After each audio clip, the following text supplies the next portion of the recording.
I could talk about running all day. So what I'll do. All right, cool. I am here with Kate Olson, friend and fellow runner. Yeah. Thanks for being here. Thanks for having me. And it's our this is our first, my first, RUNNERGY.com's first video cast interview. So thanks for have a better guest here. I'm so stoked. Thank you. You guys are like part of my family. Yeah, it's been a while. Yeah, it's been a while. Like so 2012. What are we in, 2019? Wow. Yeah, I can't believe it's been that so long. That long. So yeah, and your running is just catapulted. It's so different than it was back then. Yeah. So you just recently ran the mid-state massive ultra trail 100. Yes. It's like doing a century, just the name of that. It is. And you came in, how did you do there? I was first lady. First lady, wow. Fourth overall, only by a few minutes. I can't imagine too many people saying they did their first 100 and saying they came in first. That's impressive. Yeah, it was very unexpected. I was not sure I was going to finish beforehand. Right, so this is a very pleasant surprise. It's always goal number one is just to complete the to complete it. So tell me about the experience. What was it like out there? So from the photos, it looked beautiful out there. So I chose this race for a couple reasons, and every single reason was it totally worked out. So I wanted a point-to-point because I like those. Yeah, I've seen AC. Like I've run a lot of that course, and it's so cool to start somewhere and then just know how far you've gone. Yeah, commute running. Yeah, it's great. I do it regularly, so I wanted to incorporate that. I chose it for the fall foliage because last year, I mean, I'm from the East Coast. I miss that. There is, I see trees changing here. I run through the yellow leaves falling down, but it's not everywhere. Yeah, it looked different trails than these trails. Definitely. Desert trails. Oh yeah. So. The trails there are so different. I ran it because my family was over there. Oh, okay. Yeah. Okay. I knew I was going to get to see them, and any excuse to get out there is nice. And the temperatures. It's so nice in October on the East Coast, and here we have a very good chance of it being 100 degrees. Pretty high, yeah. So, what was the temperature out there? It was mostly 50 to 60. I think it dropped down to the 40s at night, which is perfect for me. Right. Yeah, you can always layer on. That's something my dad always says. He can go for the cold, but hot is because you can only take off so much in the heat. But if it's cold, you can layer on, and you can warm yourself up. So. This year has been very strange because I was never good at running in the heat. But with AC, I was pacing my friend, so I did so much heat training that I've actually gotten better at it. But I definitely still prefer 40 to 60 degrees. Right. Perfect. I'll even go down to the 30s. Yeah, I used to be pretty good in the heat.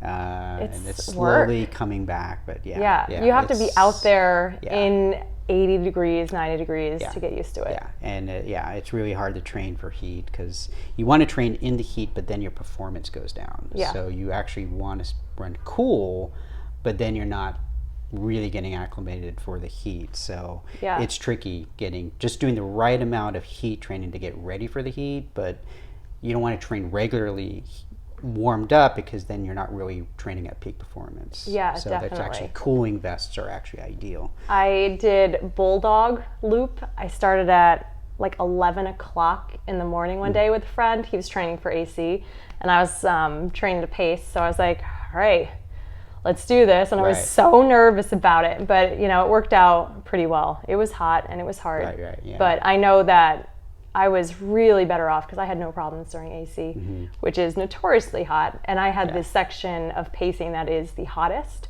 So, yeah, that first section. Bulldog is, it's a 25K and 50K in Southern California here. And it's, so that loop is good amount of incline. There's good climbing. It's a 17-ish mile loop. And just being out there is always so warm. Yeah. Unless you get up. It's always warm there. Yeah. The first couple of times I did Bulldog, I was totally comfortable. But like a couple of years ago, it was 102 or something, and it was like old times. I actually felt I did great. And everyone was just like, "You're not normally good in the heat." And I'm like, "I used to be, and today is like a snap of the past somehow." It's funny because after everything this summer, I was very much no, I'm never going to do AC. I don't want to run in the heat. And after this year, I was like, well, probably not, but you never know. So they've somehow, I know this is my friends, somehow they are getting me more into the idea of maybe one day running it. Sure. Which is nice because they're not pressuring me. It's me being like, well, maybe I can do this. It's not so bad. Just lots of specific training. Could get lucky the right year and just get the right weather. I would never rely on that. Yeah. That's why I went back east. A couple years ago, 2 years ago, I think they got really lucky at Bulldog. It was like 80s or something. That's a dream. So the Massive Ultra Trail 100. So what, in one word, could you sum that up? Your experience at that race? When people have asked me, the first thing I say was that it was fun. Fun. And that's kind of what it should be. I mean, that's why we're doing what we do. It should be a fun experience. So, I really enjoyed it. There were, ups and downs, of course, and the low points were I saw pretty the footage. rough. You look like you were having a blast out there. That's so funny. It was so funny. I was. Every time I came into an aid station, I was, except one. Except that. Just that one after I'd gotten lost. No. Yeah, I know. Yeah, it's all right. That happens to everybody. But it was in different distances too. Oh, the famous Jim Walmsley. Right. So but I kept on going. So every time I came in, I was like bopping basically and laughing, and that's great. Yeah, it was crazy that I was doing that. I was not expecting to feel so good. I think I really kept my pace very comfortable. Right. I probably, looking back now, knowing that I can do that, I could probably actually go a little faster. Not pushing, but I definitely... It comes with experience. Yeah. I would look at my watch and I'd be like, you're going 11s, slow down. Right. And it was just, being very conservative from the get-go and making sure that I would be able to finish, because that was far more my concern than running it fast. And your parents were there. My parents were there. Wow, that's very cool that they came there. That they were. Yeah. When I signed up, before I signed up, I called them. I was like, "Hey, thinking about coming out here to do this race. Would you be there for me?" And That's great. They instantly said yes, which is, they are so willing to, be a part of my life, but they have no idea with the running beforehand. It's a big deal to have them there. It is. It's some parents don't get that, but well, I think it's interesting. For me, they've always had a hard time understanding it, just like everybody else in the normal world. What this running thing I did was, and why I was going so far, and why it was so important that I got out there every single morning, and what she's doing 30-mile race, what she's doing a 50, what she's doing a 60-mile race. Wait, 100 miles? People don't run that far. So the fact that they just hopped on was so important, because it's nice for them. For me, it was important for them to see it from the inside. Especially the first one. Oh, yeah. I think the first one just, Yes. So they were at, I had a couple different, I had 2 different crews. I had my pacers, who came out from here to the East Coast, and then I had 2 sets of crews. So my parents were one crew. They had the day shift. They even crewed. Yeah, they were my crew. Wow, that's actually a lot of work. It was. It was. If you haven't crewed before, that's an experience in itself. Yeah. So they had the first couple aid stations, maybe the first 2, and then my best friend and her wife took over for the late night one. So they were there probably from like 7 o'clock until 4 in the morning. Oh, wow. And then my parents took on back after. and my best friend, they went to sleep in the hotel. It was like a big switch. Yeah. And my pacers were there the whole time. I think the photo of you and your dad just pretty much sums it up. Did you see right there? Did you see the video? I don't know if I posted it to Facebook. I saw everything. There was a video of me walking through the finish line just right into my mom's arms. Wow. I look at that and I just start crying. There's like 3 photos. And I'm like starting to get emotional just thinking about it. There's 3 photos that just make me cry every time I look at them. There was one with my mom, there was one with my dad, and then there was one with Marcus, one of my pacers. Okay, He got me to the finish line there. That's cool. And that one, honestly, That one, yeah, I remember that one. Yeah, so he posted it to Instagram, and he's never had a photo get such a reaction. Mm-hmm. And then we're connected with Dirtbag Runners, which is just this running community online. Okay. Awesome. Okay. And they posted it, tons of reactions. Wow. And I was like, well, this is my photo, and no one's even said that I'm in it, so I have to post it now. And it's same thing, such a big reaction, and I think it shows the emotion that I felt, which is really high. The whole race, there were so many emotions involved in that, you know, when I crossed the finish line, it was both like, oh my God, I did it. Yeah. And oh my God, it's done. You know, I invested 5 or 6 months of training, and this whole time I didn't even know. Silent training. I didn't even know you were training. No one knew. I was like, I didn't tell anybody. She's doing 100? I didn't know that. Yeah. So, yeah, that's cool. I tend to get really quiet about big accomplishments and stuff like that, because there's a lot of pressure. Training. Right? Yeah, even training. Just once they know you're training for something. I was definitely committed. Yeah. But man, when you tell someone you're doing a race, I think they add the competitive element sometimes, and I, oddly enough, don't like that competitive element before the race. Right. It's I like once it you get into the race. Yeah, that's when, you know, race strategy kind of hits, and I'm like, okay, this is what I have to do. Well, speaking of that, coming in first place, it's funny. I've recently seen a lot of discussion about how women in long distance races are highly competitive and somewhat, you know, outrunning the men in many cases. And I just thought it was kind of funny because have you heard of Pam Reed? Do you remember Pam Reed? A long time ago. Well, she there's a race called the Badwater, 135. Well, she won it in 2002, and then also won it in 2003, and then eventually 2004. She didn't have a great year. I think Dean won that one. But there was this discussion, talk about are women more, and I have a video I found that I'll post after this.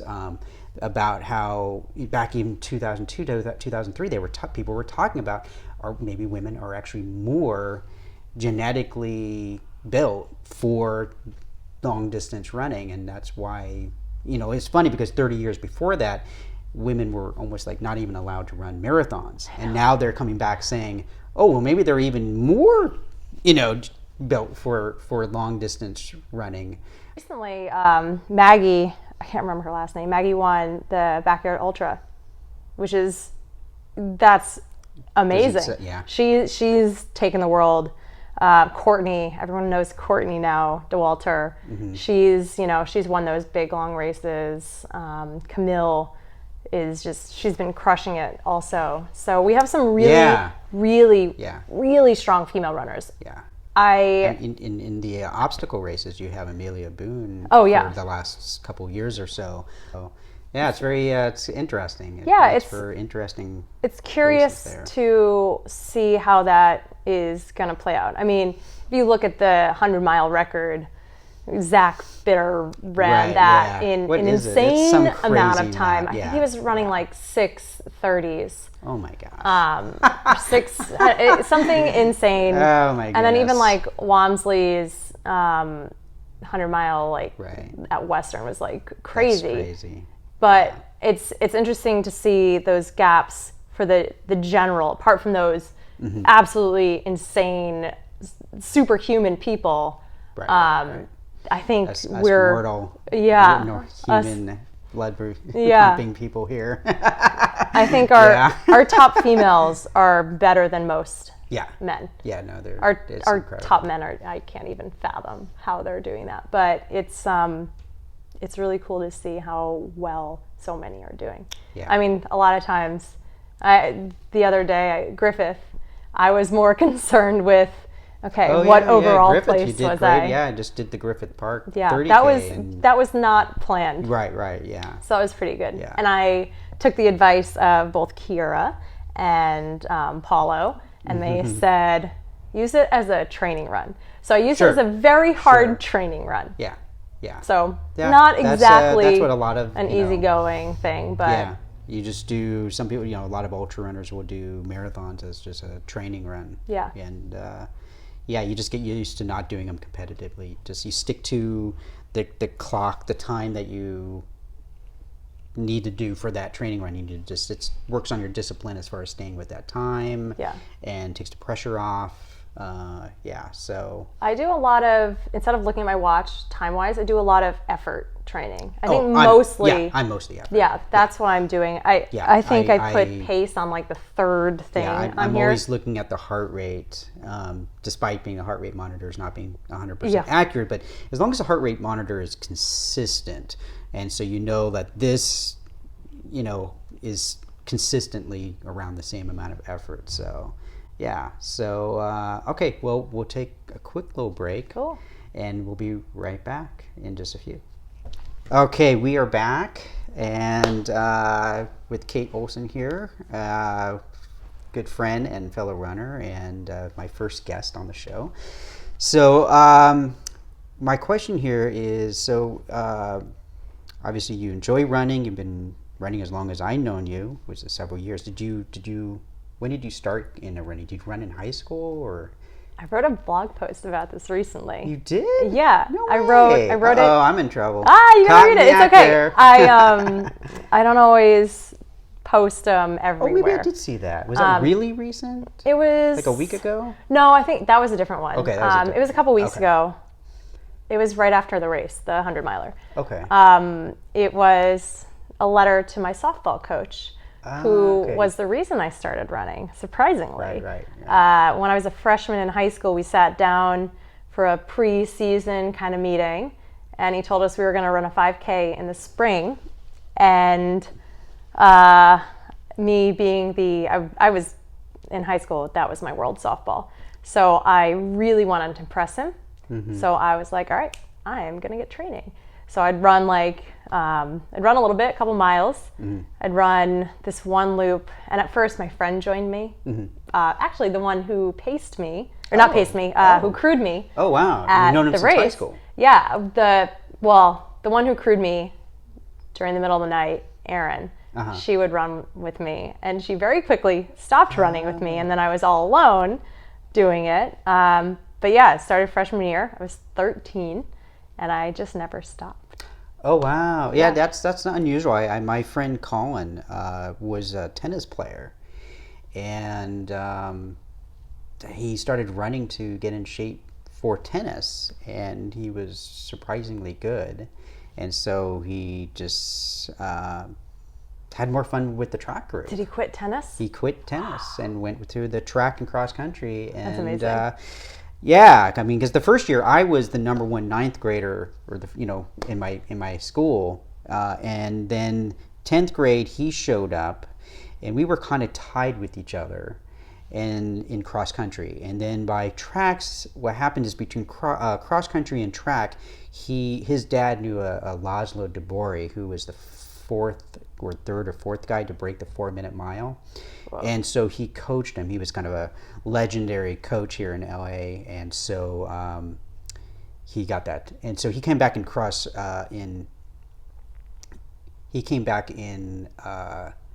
track, and he just killed me. Of course.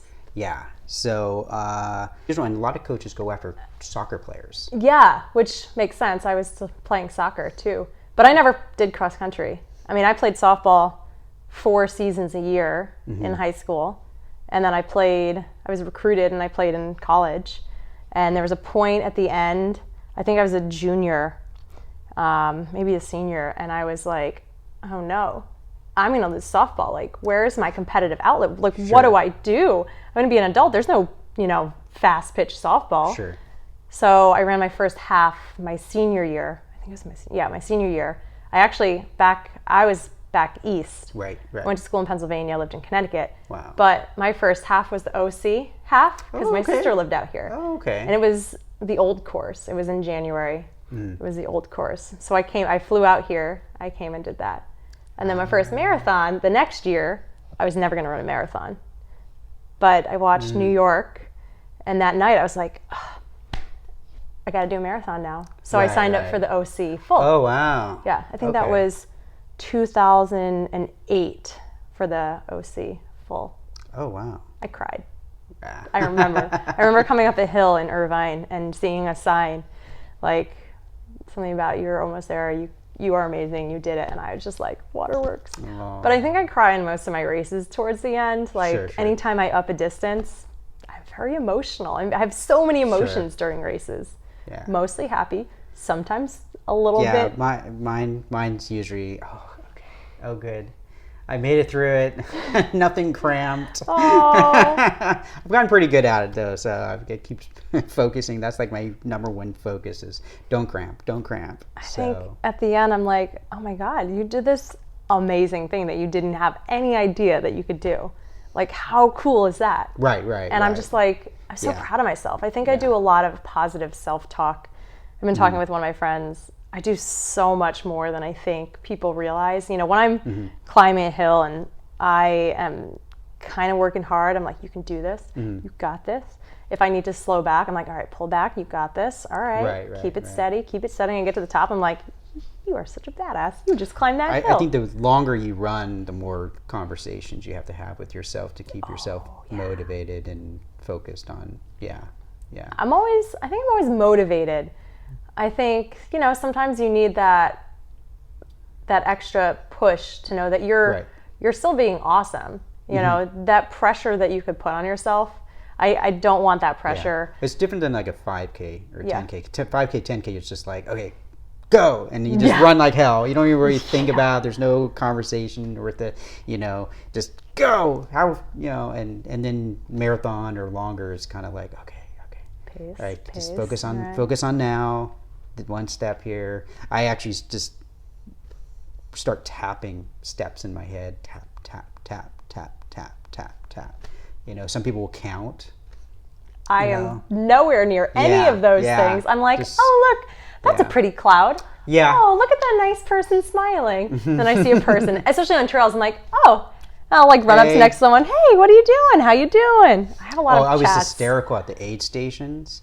I was at an aid station one time during a race, and I was hanging out, and one of the guys came up to me and goes, "You do realize this is a timed race?" I'm like, "Oh yeah, okay. I guess I'm gonna get going now." So yeah. I know you've done some rock climbing as well. Yeah. How's that going? It's great. It was really hard to climb as much and as strong as I like to when I was training for the 100. But, you got to find that balance. Running 80, 90 miles a week is a little draining. So I kind of transitioned during that training to do more yoga. Which nice. I love. Friday night. Oh my gosh, I love Yin. Oh, he is so good. I haven't been there for a couple of weeks. I've been out of town and everything, but he's so and then good. He was out of town too, wasn't he? He was in India or Hawaii or something like that. Yeah. He was gone Yin for a little is bit. so good. Yeah, Chris's classes is the greatest. Yeah, so if you're looking for a really cool yoga class, it's a Yin yoga over in North Hollywood on Monday night and Friday night actually. Yoga No-Ho. Christopher Droz. Not 7:15, 7:30 now. It's something like that. Yeah, 7:15. it's great. It's different on Monday than Friday. Yeah, so but Yin always gets me. Is so clutch. It's great for runners. Yeah, I've seen my running grow immensely since I started doing yoga and then specifically Yin. Yeah, the connection correlation. What about strength training? Are you doing any strength training? Rock climbing is my strength training. That's good. Yeah, so that would make sense. That would work. Yeah, but because I've been doing I've incorporated some strength training, upper body, lots of upper body, posture, rowing, lunge, squats, and my goodness, I'm finding my legs don't burn out as quickly as before. So, and I'm all about anything that can prevent them from cramping or burning out. Yeah. I'm all good for that. Yeah. The rock climbing is, people don't understand that it's a lot of legs. So legs and arms. I do like 30 minutes of core 3 times a week. It doesn't I don't always mean for it to be 30 minutes. Sure. I have like a set 10-minute, and then I kind of just play around with different planks. Sometimes there's a song on, and I'll just make up like a dance routine with different core workouts. I did it the other day. But it's fun as long as you find some fun stuff. Well, there's no question the rock climbing builds so much strength. Yeah, I'm back to 3 times a week, and I'm like, oh, this is so nice. I can feel my muscles. Yeah. I think I had some little chicken wings for a while. Oh. My friend was like, where did your muscles go? I was like, I don't know. They're so small. But no, they're back. Yeah, and it tells you certain level of muscle mass for even ultra endurance sports is benefit and critical to have. Absolutely. Yeah. I think with that, sometimes there are a couple of things. For me, going into a gym and lifting weights is so boring. So I found the way around it with rock climbing and my core workouts, which I really, really enjoy. And I think people feel very pressured to do that one kind of strength training. Mm-hmm. But there's so many different kinds. So a lot of people just don't realize there are ways around it. Anytime you're lifting weights, moving some kind of weight, whether it's yourself or something else. Body weight workouts are amazing. Yeah. But then there's also the fact that, we're already putting hours and hours and hours and hours in, and now you got to put more hours into strength training, and there's a bit of a barrier with that. Mm-hmm. And you really have to give up a little bit of time, and they call it sacrifice, but it never feels like I'm sacrificing anything.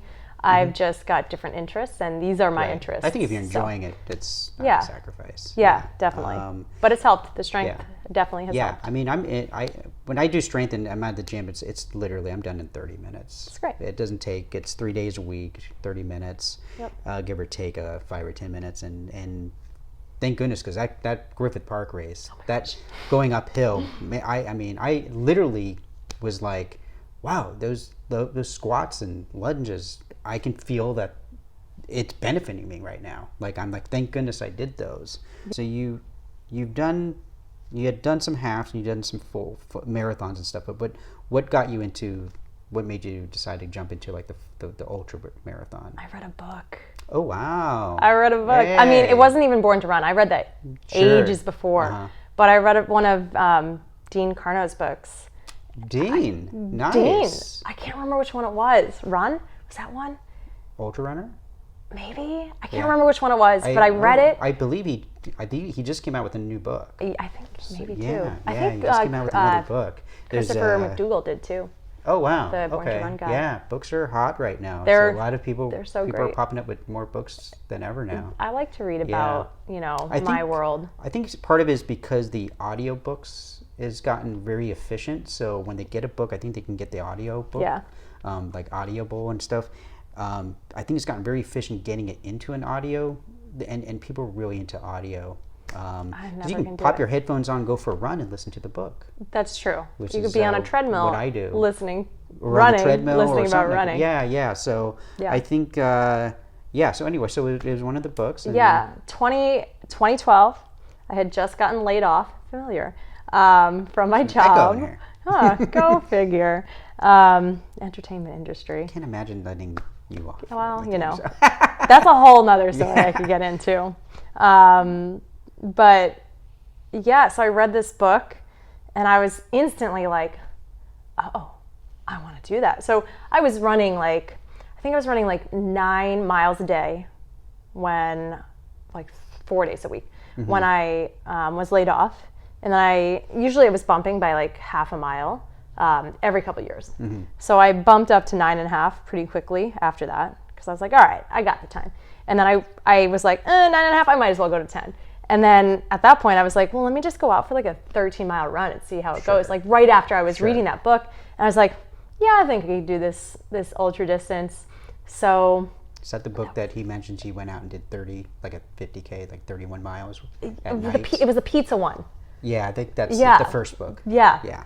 It was amazing, but it really got me. And then back then there was like rocket racing, like those smaller race things. Yeah. And they were doing something down on the Santa Monica, the walk and the bike path. And you could do like a half marathon or a full marathon. And if you wanted to, you could do a 50K. Oh, so wow. I was like, hey, can I just do the 50K distance? I was like, I have no idea what I'm doing. But sure. So I did that, and I was like, oh, all right, well, that was cool. Wow. So I think that was like maybe in like January, February that year. Sure.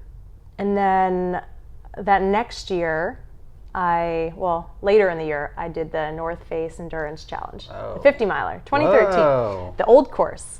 It was amazing. It's still in my brain about how beautiful that course was. And it was like, at the time, 50 seemed insane. Right. Like, it was, I was here and that was like up here. Like, how can I even do that? That's something people do. It seems like once you kind of get going and you figure out the trick to just staying at a steady pace. Yeah. I've heard a lot of people say it's not that bad to jump from a 50K to a 50 miler. I don't think it's that bad. That's what I've kind of heard. I usually tell people when they're training for a marathon, I go, consider just jumping into a 50K, and maybe it kind of gets you into the ultra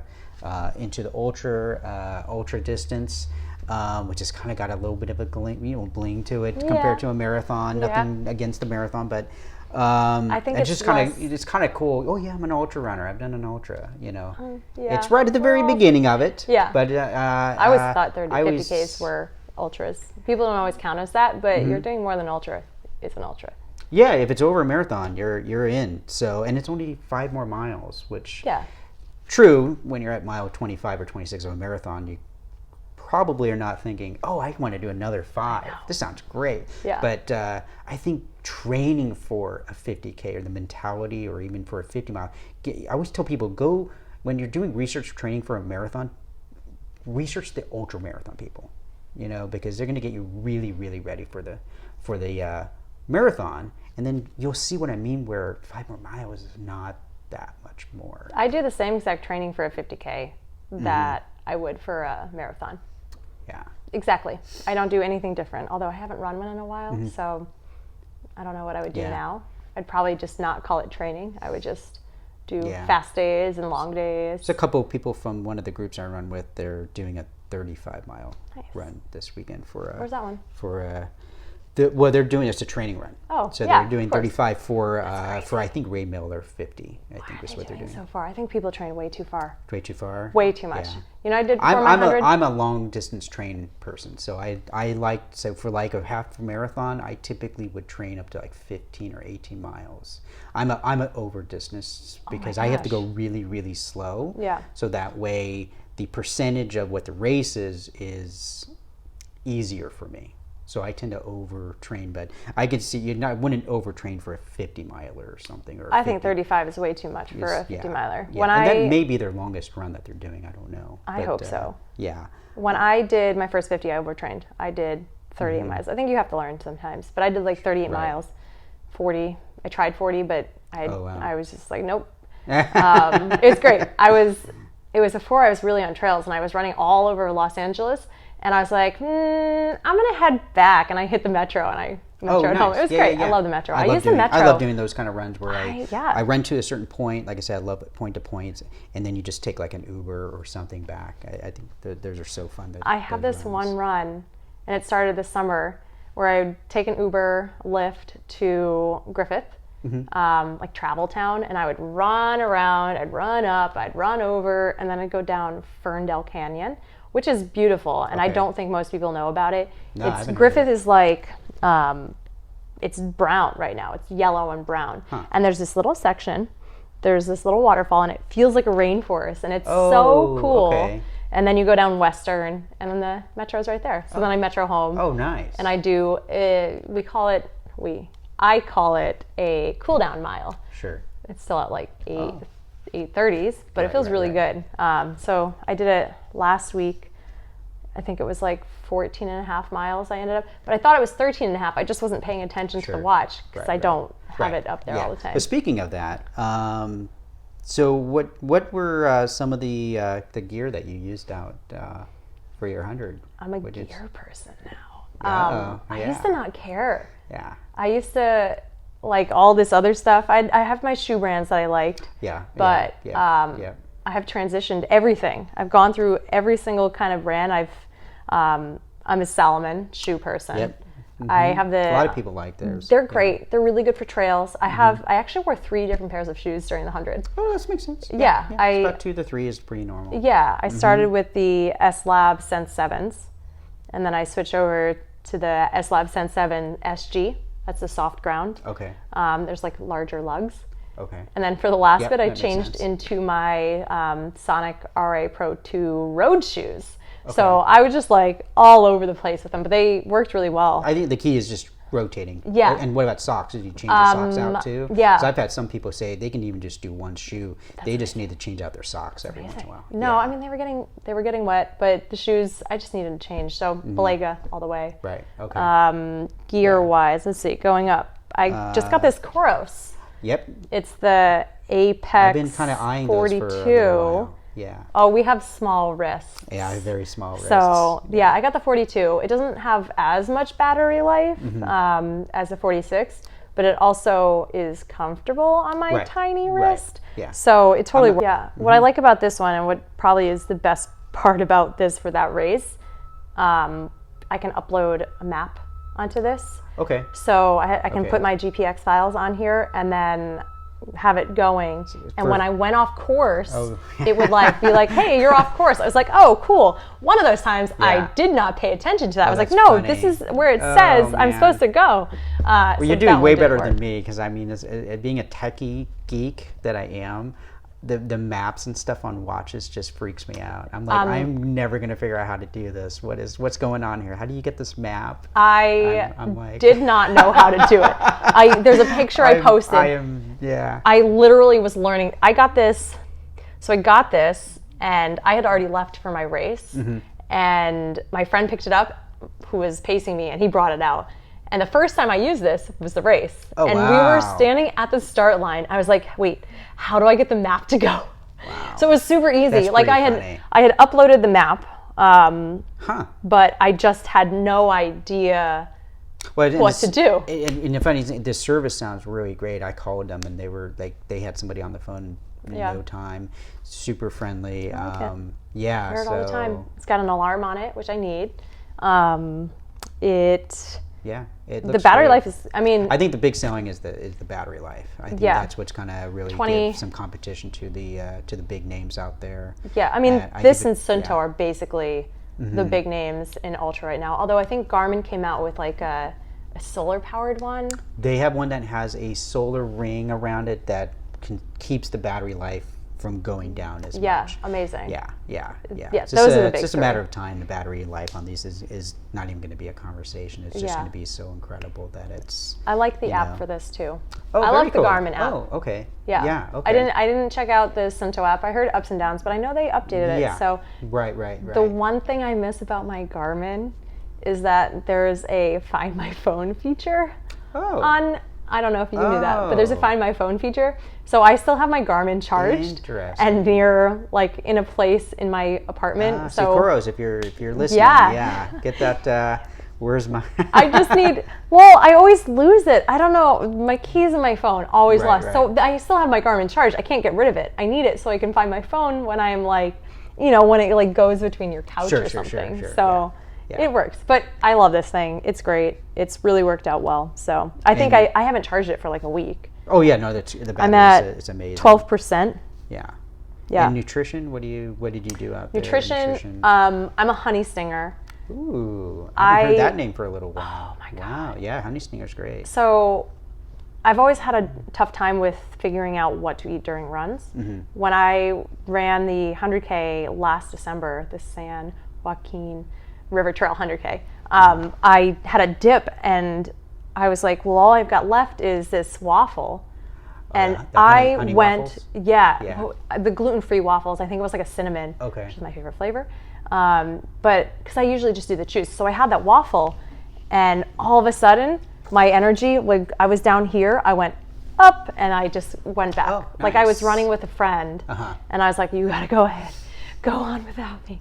I had it, and I caught up to him. Like the whole key is just maintaining that sugar, your energy level, so it's not spiking up and down and everything. So of course I had like a million things to eat. I had this whole bag of like nutrition options. Do you eat a lot out there? Mostly I had a ton of almond butter and blackberry jam sandwiches on gluten-free bread. I'm like an eater. I'll go to the aid stations and just be like hugging up and everything. They're like, okay, man, you're gonna need to save some for other people. I'm like, okay, no. The weirdest thing, I'm always an aid station person, but I didn't. For the 100 mile was the first time. I was really quick in and out of the stations. Oh, wow. I was like, this is not normal. Like I remember sitting at Antelope Canyon, changing my shoes and like hanging out. Oh, I'll take some gummy bears. I need some more chips. All right, I'm not ready to go yet. Okay, a little more gummy bears. But this one, I had everything dialed in for what I wanted to eat and what I had. And I just like, I'd carry the sandwiches. Sure. I'd have some more waffles. There are a couple other things, some fruit and all that. Sounds like you just had a really laid back attitude for the whole thing. Just I guess chill. that's what it was. Go out and enjoy it. And I chatted with literally everyone I passed. I think that's key. Kind of keeps you in with the moment. Yeah. You know? There's a video that Marcus, my second pacer, took, and we were just goofing off. He was like chatting. I was like, oh, hello, I didn't see you there. And then he was like, we saw a really great view, and he was like, wait, stop, pose. And he went, and I'm like, I stopped and posed and did like different funny faces. That was such a good mentality. I think people they think I'm so very, very serious during all my races, but number one is I want to laugh and I want to have fun, which is working. That's my race strategy. I always have a better time. Running strategy is laugh. Yeah, I always have a better time when I'm out there and just don't take it too serious. Yeah. And I mean, I'm slower than molasses, but if I can do that and still be running fast. Were you worried placement? Were you aware of where you were placement out there? Or? It was a weird thing because they had wave starts. So I had to kind of project where I was going to finish. I was like, I have no idea. This is my first one. Sure. So based on one of my friends, how fast he does it, and we trained together, and a couple of my other friends had set sub 24 goals, and I was like, I see the pressure that puts on you, and I don't want to put that pressure on myself. I wonder why they did waves. Was there just a lot of people at the race? No, I think it was to try and get people to finish closer together. Oh, interesting. Yeah, interesting. So it's all right. I mean, we could have I've never heard of that for an ultra marathon. No, I mean, if I had known that there was a guy who was like 2 minutes, he finished a couple minutes ahead of me, 2-3 minutes, I would have not stopped and done a photo shoot. I was just watching this video, this guy who was doing the Arizona 100, and his goal was to break 20 hours. And he comes in and he did 20 hours and 43 seconds. Oh, no. I was like, oh man. That sucks. I mean, you're talking like less than a second a mile that he could have beaten the 43 seconds. But I mean, I don't care what my time is, but I just think that's so crazy. Like after 100 miles, your goal was 43 seconds there. So close. Well, my 5K. That's crazy. He still beat his time. But my 5K, 18:01.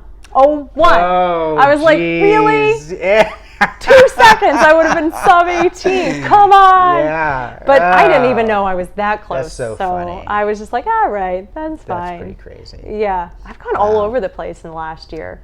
I've been 100-miler. Yeah, you've been busy. You've been busy. My distances don't matter anymore. My road versus trail versus cross country, we did that race. Yeah. Doesn't matter. I just kind of like pick. That's great. Well, speaking of time, we'll take one more break here, and then we'll come back and wrap this up here with a few final questions. So we'll see you in just a few. Cool. Thanks. Bye. We are back.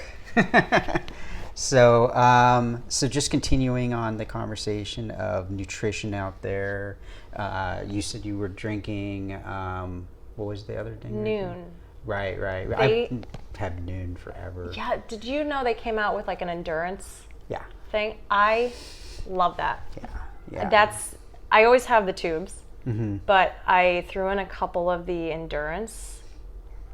I'm not sure what the difference is on there. There's like 60 calories okay, it's in more each. calories. That's what I figured. Yeah. Caffeine? There are two versions, caffeine and Yeah, non-caffeine. they always do two versions. Yeah, I mixed. I had both. Okay. I think I had like 6 that I used throughout the race, and I would go caffeine, not caffeine. Okay. I think I had 1 caffeine left.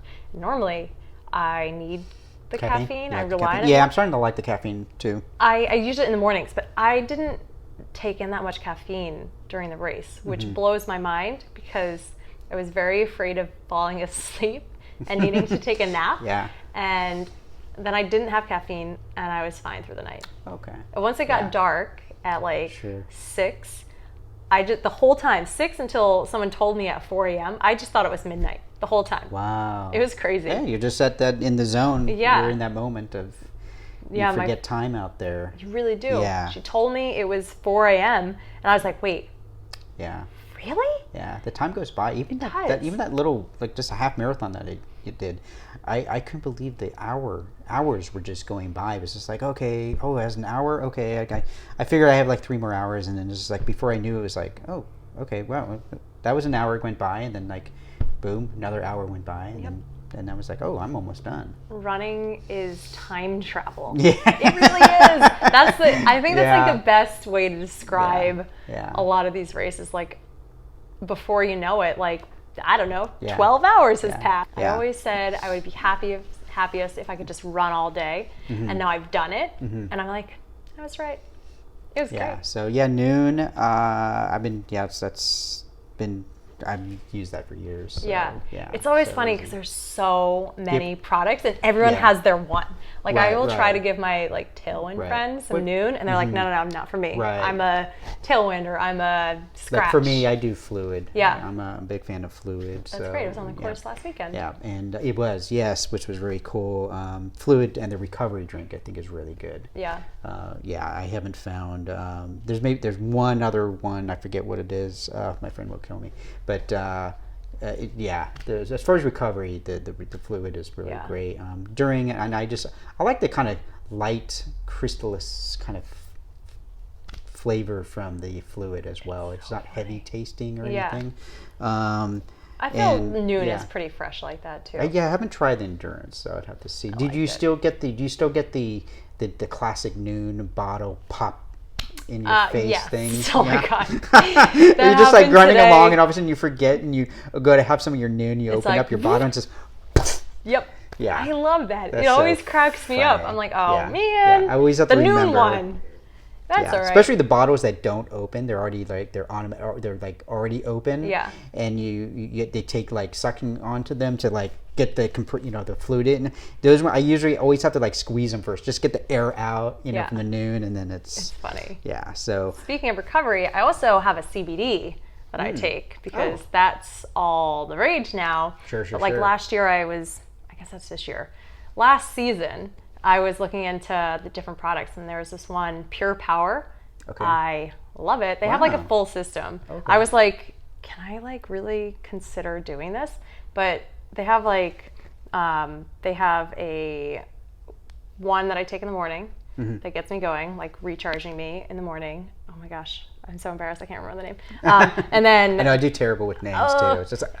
And then there's Reboot, which I take like after my runs. That sounds oddly familiar. I've heard of that one. Pure Power is I don't know if you know Avery Collins. He's an ultra runner, and Timmy Olson. They're both connected with it, and I was like, well, Timmy Olson has my last name, and I think he's a great runner. Yeah. So I looked into it more, and I connected with him. I love it. I feel so good. I think in general, my running has changed, but I think my recovery, between all the things I do, I think my recovery is so much better than it used to be. Recovery is that's everything. So I know it's like I'll talk to people and just like discuss about recovery, and it's oddly funny how they just look at me like, recovery, what? Recovery, nutrition. I'm gonna have some chicken, and it's like. I go to. Yeah. I I was so upset when I realized that I didn't have my recovery drink after the race. Oh my God. It was. Yeah. It happens. Yeah. So I do CBD recovery. Okay. I do cryotherapy, which I love. Like US Cryo down the street, I love them. They are my heroes because I'll go in. I meant to go in today. Maybe I'll do later. But they have like the cryotherapy chamber, which I do sometimes. They have Normatec, the compression. I've heard about that. Yeah. Do you know the compression sleeves? Oh my God, they are amazing. Okay. They're just they like puff up and then they go up. Right. There's and this down. big leg. Yeah, it gets that. Circulation. Circulation going. Love it. And then they have Novathor. It's like red light therapy that I do. This is like crazy. No ice baths. No ice baths? Well, cryotherapy, the ice bath stuff sometimes. Ice thing. Okay. And then they have a couple new ones, and I just love them. I take Epsom salt baths. This is insane. The amount of things I do. I'm a big Epsom salt bath. Great. That one, yeah. They're amazing. Yeah, that one's. Yeah. Yeah. So, yeah, that one's been kind of a staple for me for a long time. I don't have my big bath anymore in my new place here, but yeah, it was very cool. Everybody would come over and go, "Oh man, you got a huge bath here," and I'm like, "I know." Yeah. I lost in my new place. I lost the hot tub, which is a bummer. Right. I still have a pool, which is nice, but now I'll go to We Spa. Like, there's so many things. Right.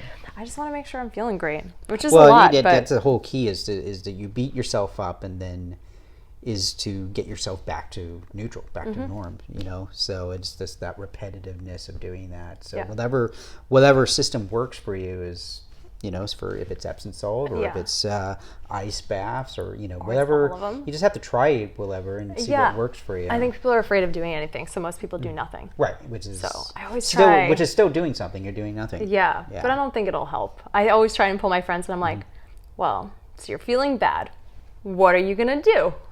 Right, and I'm like, nothing, okay. All right, well, you know, that's your choice, but there's so many options. I have the Hypervolt, you know, the foam roller. The foam roller. The Hypervolt's great, though. I have to be a little careful with foam rolling on the legs, just because of the, I've had about 3 blood clots over the last 4 or 5 years, so I have to be a little bit careful there. I know I have some damage on my left leg. In particular, so same with massage therapy. Just found out, just came across an amazing massage therapist. Which one? I'll have to get his card, but he's over at one of the CrossFits in Las Feliz. Is it a VFE guy? Yeah, it's a VFE. Yes, I see Trish from VFE. Yeah. I think I know which one you're talking about. Yeah, he was phenomenal. Maybe. AJ or something. Okay, all right.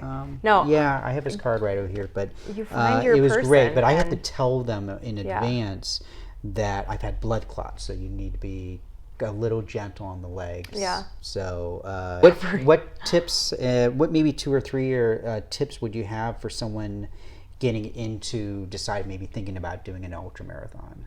I think it would be, don't force yourself to do anything. I think a lot of people think they have to do farther. Yeah, you were saying something about people doing too much mileage. Yeah. So don't overtrain. Yeah. Because, you know, you don't need to get right next to 50 to be able to run 50. Right. Yeah, I've heard that. It seems so much more intimidating, I think, than it actually is.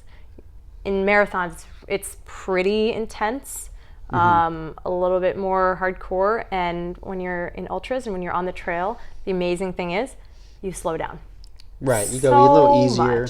Yeah, and it's hard when you're running mountains, but the great thing is we all power walk. I power walk. Yeah. I mean, during the race the other day. I'm more of a hiker / power hike yeah, is the official term. Yeah. Well, if it's on dirt, I call it hiking. If it's on road, it's walking. So yeah. But even the other day at Griffith, I was like, this one I don't want to push too much, so I'm just going to power hike right up. Yeah. So it's great. I did it all throughout the 100. It's a great feeling to not have that pressure of, if you stop running, like, it's not real running. Like, right. Hiking is part of running. Even last week, I ran with a friend out in Angeles, and we were going up like this, and we were just like, all right, we're gonna hike this, and then even like going down, we're like, oh, we're gonna go a little, not too fast, and like he's an amazing runner, right. And I have this thing with going uphill where I end up walking or hiking up the hill, and I feel like I look like a zombie hiker. I like from one of those TV shows, Day of the Dead or something, or whatever. I'm like just dragging my feet on the dirt as I go up. Yeah. I'm saving whatever energy and muscle fatigue I can possibly do. Yeah, I mean, it's different. You use different parts of your muscles when you're hiking versus running versus uphill versus downhill. Right. So not going too far. Yeah. Going easy on the pace. And finding something that you like. I think also like finding places that you like to run. Yeah. Like, so absolutely. what are your favorite places to run? I am so lucky where I live. Yeah. Because where exactly where I am, it takes me like 10 minutes to get to Griffith, 20 minutes to get to the Verdugos. The other day it took me 22 minutes to get to Angela's National Forest, and it'll take me 24 minutes to get to the Santa Monica Mountains. And then we have Fryman right here, and I ran through it today. So mostly the east and the valley-ish areas, not so much like Bulldog and Malibu. Yeah, I mean, I'll do that on the weekend. Yeah. It's half an hour, would 25. Take you 10 years to get there. It'd be fast to get there. It would be 10 days to get back. I've gone faster just to run there and then run back or something. Sometimes I'll run with the Coyotes in the morning. Okay. And that's a group, in case you're not familiar Coyotes. with this area. That's I'm blanking on Jimmy D, right? Yeah. Jimmy. Yep. And Freeman. Katie Freeman. Kate. Yeah. Yeah. So they're great. They do Thursday mornings. 6:10 a.m. Which is very easy to get to. They're not that many cars, but getting back from the west side, they do a couple trails. But getting back there to the valley is like an hour, maybe an hour and a half. It just depends. I should start at Nike Tower. You could start here and then run down. And then run back. No, we have great places. I love the Santa Monicas, like top of Reseda and so forth, but I do have to say, running over at Griffith Park at the race, that those were not substantial enough trails for Griffith Park races. I felt quite undertrained. They're much steeper at Griffith Park. It's really sneaky. We did 3 monster hills over there, and it was just kind of like, yikes, I need to train over there more. So I was being very perceptive of like where I can enter and stuff over at the race. So I'm like, I know where this is. This is the golf course. Oh, cool. If I start here, I can sneak into this.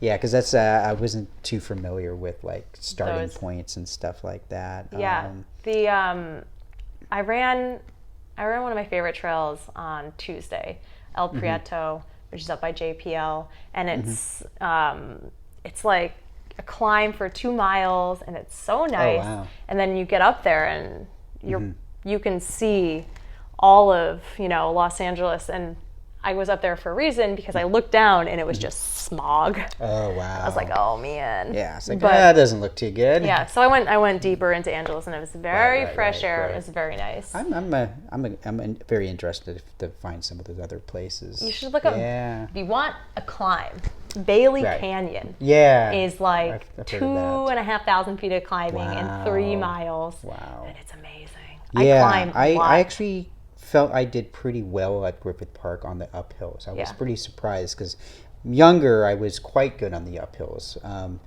but and then for a while I was not. And I've kind of lost my tolerance to hills and heat, but I'm kind of feeling like after my aftermath here, it's kind of resurfacing.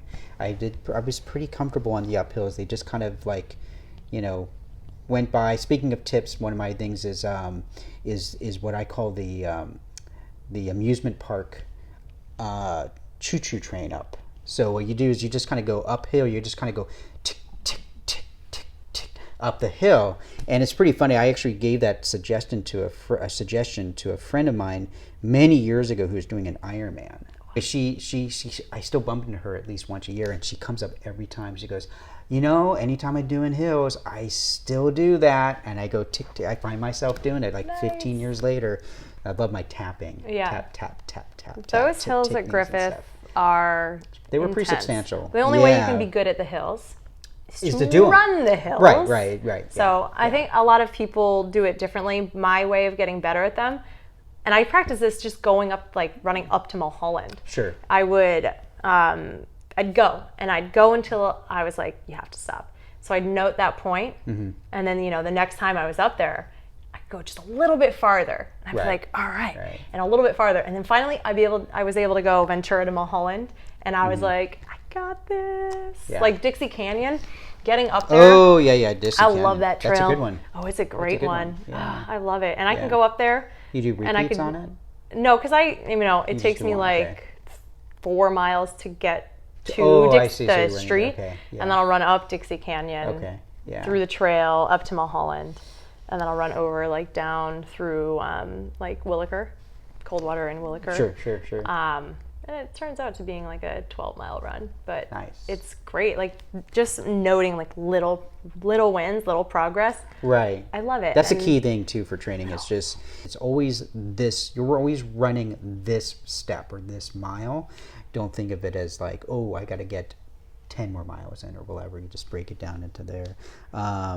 So on Sunday you've been running. You've been running with the Run With Us? Yes. I run with my team. With your team on Sundays. Run with You've us. Been with them for about 6 months now or a year? Since February, the end of January. Okay. Yeah, February. It's been about 10 months. Yeah, it was really cool because I didn't really. 1 year ago, I had just started running with a single person on a regular basis. We run with you guys on Wednesdays night over at RUNNERGY. You know, those were it was always great to have you there. Great. Yeah. But it was never. And you came to our last run too, that was awesome. I loved it. That was really cool. That meant a lot. You guys, it meant a lot to me. But apart from you guys, and I was sporadic because that was a climbing day too for so long. Like there wasn't a person or a group I really regularly ran with. Sure. And then I made a running friend, my friend Marcus, who paced me, and we started running together regularly. And I was like, this is not so bad. All right, this is great. Like on these long runs, like 3 miles, that's like, I could do that all the time with people. But, going out there for like 10, 12, 15, 18-mile runs, our first time meeting, our first run was up to Mount Wilson and back. So we did like 18 miles. And I was like, this ain't so bad. I'm going to do it more. So we were running together. And then I ran with Rocky Castro at the 100K, San Joaquin. And like I knew he was going to be there. And I didn't really know him, except we ran Shadow of the Giants earlier that year together. We both ran it. And he had no idea I was like 5 minutes behind him. Oh, wow. Yeah. And he was from Burbank, and then it was just like, oh, let's run together sometime. And we said that for like 8 months, and we never did, or 5 months, and we never did. And then I knew he was going to be running San Joaquin because he was supposed to do North Face, and that got fired out. So I was like, come up, run this one. So he ran it, and I caught up to him after like third mile. We ran 45 miles together, which is hilarious. That's crazy. It was so much fun. And he was on the team. So he kind of and he runs over there on Sunday as well. Yeah, he'll run there, and it just was it was so cool. He brought me in, and is it a pretty good range of people there? Or so many different. So it's an open. Yeah. So you got different levels and stuff. Different levels, different distances. Some people hike. Some people run, 6 miles. Some people will do 10 or 12. Gabriele will go to 25 miles. I'll make it out there one of these. It's fun. I love the community. And then we'll have snacks at the end. I love it. But it's always so nice. The people are so amazing. I have never had that kind of family on such a regular basis. So many people. Yeah, and we all do it. Built a really good community out in Pasadena there. Stuff. Yeah. It's so great. Yeah. So. And they have the Monday night runs too, which I can never get to. But they're like little road runs, which are super cute, and I should go do them now that I don't have work to keep me from getting there at 6:30. Yeah, for now. I should go. For take advantage of that. Yeah. But no, I love those Sunday runs. I'm spending so much time out in the mountains on the weekends. Like it is. I'm creeping up on you. I'm popping out there too. Yeah, it's good. Once you kind of get going into a roll, and I think for me, once I got comfortable waking up so early, that's another thing. I'm normally not been a morning person, but something just clicked, and I was like, "You got to get up, man. Got to get out there and get going." No big. Yeah, not 3:30, but 5. Yeah, 5. That's don't do the 3:30 way. But if you want to do 3:30, got the holidays coming up. 2020's coming around pretty soon. What anything on the horizon that we have no idea. And everyone keeps on asking me. You're as bad as I'm. Like, you have to what sign are you up. doing? I have no idea. I sometimes don't know until like a week before the race. I'm doing. I had no idea I was running Griffith until until maybe like you were half there. an hour before. Right.